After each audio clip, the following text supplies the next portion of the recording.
Okay, you've been there, right? That huge project is due, but suddenly reorganizing your sock drawer feels like the most important job in the world. We've all done it, push things off for later. But what if I told you this has nothing to do with being lazy? What if it's actually a predictable battle that's happening inside your own brain? And that's really the central mystery we're going to tackle.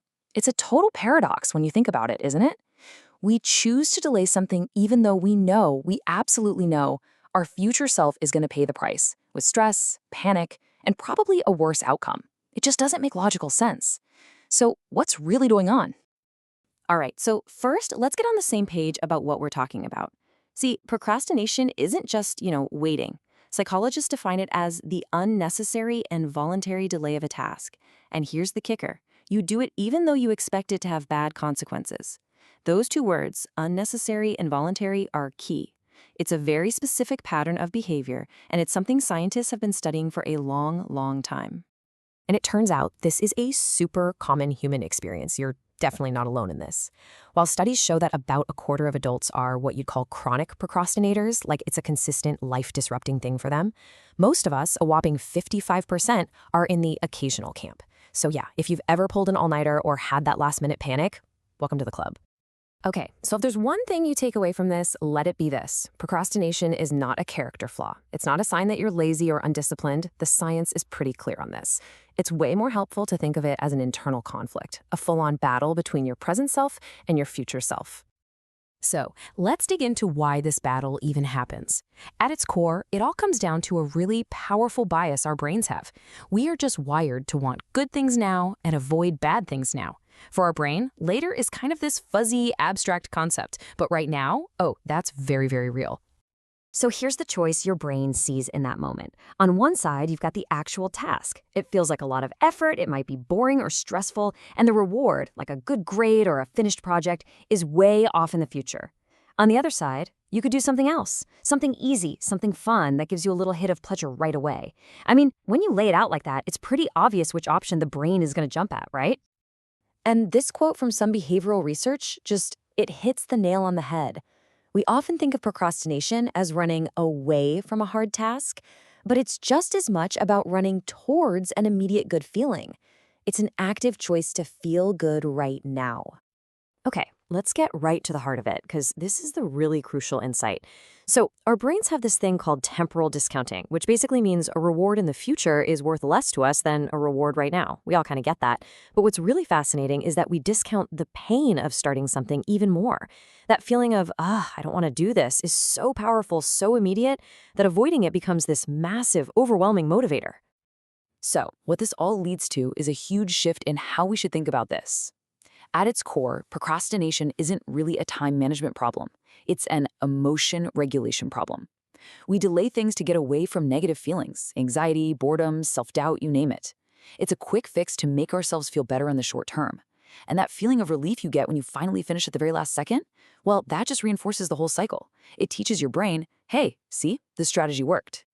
Okay, so what's the big deal, right? What's the true price of waiting?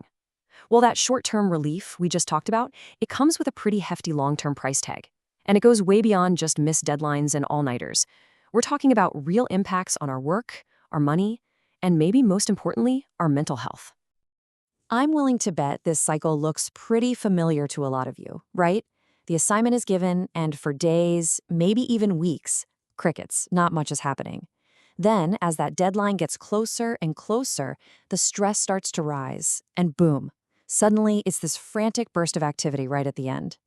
We might trick ourselves into thinking it's a burst of incredible productivity, but let's be honest, it's a panic-fueled sprint that only happens after a long, long time of avoidance. And that frantic cycle has real, documented costs. When researchers look at chronic procrastination, they find clear links to things like lower grades in school, lower income over a lifetime, and just general instability in your career. But you see that high bar there? The biggest cost of all is often the toll it takes on our mental health. And this is really important. A big study that followed people over a long period of time found something pretty sobering. It's not just that procrastinators also happen to be anxious. They found that procrastination actually led to symptoms of depression and anxiety over time. It's a causal link. That constant cycle of stress, guilt, and panic, it wears you down. Okay, So that's the why we do it and what it costs us. It might sound a little bleak, but here's the good news. We are absolutely not powerless here. So now let's switch gears and unpack a science-backed toolkit of actual strategies you can use to fight back against that impulse to delay. Now, the research is pretty clear that there isn't one single magic bullet for this. Instead, it's about a combined strategy that tackles 4 key areas: boosting our motivation, building up what's called psychological flexibility, managing our environment, and, of course, using our support system. First up, let's talk about motivation. A cool trick is to just take a second to remember past successes. It actually helps boost your self-discipline. But the biggest thing here is to break down huge, scary tasks into tiny, concrete steps. Write the novel is terrifying. Open a new document and write 1 sentence? You can do that. Or just focus on starting for 5 minutes. The goal is to make the barrier to just getting started so ridiculously low that it's almost harder not to do it. Okay, number 2 is a really powerful idea from a type of therapy called acceptance and commitment therapy, or ACT for short. The whole idea is to build up your psychological flexibility. Instead of running away from that uncomfortable feeling of anxiety or boredom, you learn to just sit with it. You notice it, you acknowledge it, but you don't let it be the boss of you. Then you reconnect with what's actually important to you, your values, your goals, and you commit to taking action that moves you toward them, even if it feels uncomfortable. Number 3 is all about managing your environment. Basically, you want to make it easier to do the right thing and harder to do the wrong thing. Use tools to make your plans visible, like checklists or planners. You could try the eat that frog method. That means doing the one thing you're dreading most first thing in the morning. And you have to be absolutely ruthless about distractions. If your phone is a problem, don't just put it on silent, put it in another room.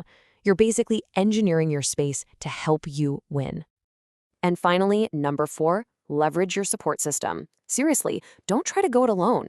Research shows that just feeling supported by family or coworkers can help reduce the anxiety that kicks off procrastination in the first place. Or try this. Just tell a friend what you plan to do. The simple act of saying it out loud creates this incredibly powerful accountability. Your people are a huge resource. Use them. So as we start to wrap this up, let's just be realistic for a second. The goal isn't to completely eliminate procrastination forever. That's probably not going to happen. It's a very human thing to do. The real goal is to get to a place where it doesn't control you. It's about understanding it, seeing it when it pops up, and stopping it from hijacking your life. In the end, it all comes back to that battle we talked about at the beginning, the one between your present self and your future self. It's about shifting your focus from what feels good right now to what will be good for the person you're going to be tomorrow, next week, or next year. Every single time you choose to just start, even if it's just for 5 minutes, you're basically casting a vote for that future self. So I want to leave you with this one question. Forget about that giant, scary project that's looming over you. Just for a second. Think about right now. In the next 5 minutes, what is one small, tiny thing you can do to invest in your future self? What's one action you can take that the you of tomorrow will be grateful for?